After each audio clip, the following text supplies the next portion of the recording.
Así é, Rocío, cúmprense 21 anos da aprobación dunha lei histórica que entrou en vigor en 2005 e que converteu o país nun dos pioneiros en Europa no recoñecemento legal do dereito a casar entre persoas do mesmo sexo e a formar familias en igualdade de condicións. En Galicia, en 2024, celebráronse 267 matrimonios entre persoas do mesmo sexo cun equilibrio prácticamente repartido entre matrimonios de homes e matrimonios de mulleres. Pero segundo os últimos microdatos da enquisa continua de fogares do INE, do Instituto Nacional de Estatística, preto de 8.000 menores de 25 anos viven en España en fogares con parellas do mesmo sexo, 7.009 con dúas nais e 944 con dous pais. Son cifras que suman no camiño de lograr unha sociedade cada vez máis plural e máis diversa. Pero hoxe imos coñecer en Bergondo a historia de Noemí e Bea. Coñecéronse hai 17 anos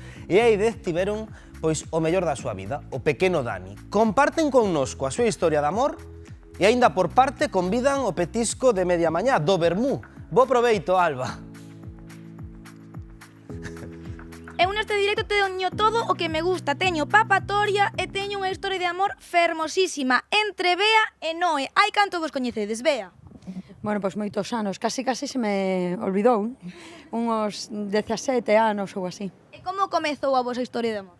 Bueno, comezou porque éramos amigas e nos enamoramos pouco a pouco. Era a primeira vez, Noe, que estabades cunha muller. Sí, efectivamente, antes as dúas habíamos tido parella home. Vos coñecedevos dende hai 17 anos, hai 10 que tivechedes a Dani. Como foi ese proceso? Longo sufrido.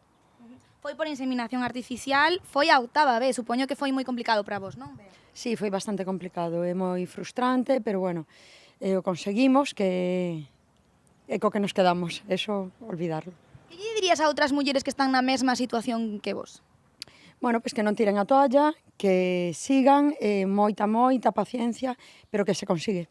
Estamos no mes do orgullo, queremos falar das parellas entre mulleres. Hai moitas cousas que se melloraron nestes anos, pero tamén hai moitos deberes que facer aínda, non? Sí, todavía quedan algunha cousa.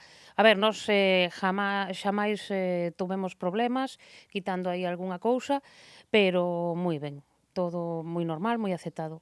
Algunha cousa que deberíamos mellorar como sociedade?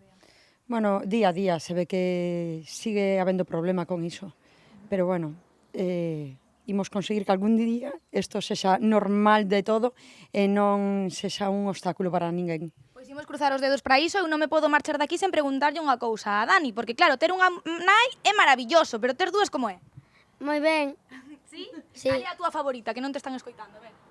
As dúas con Noe facer deportes, Sí?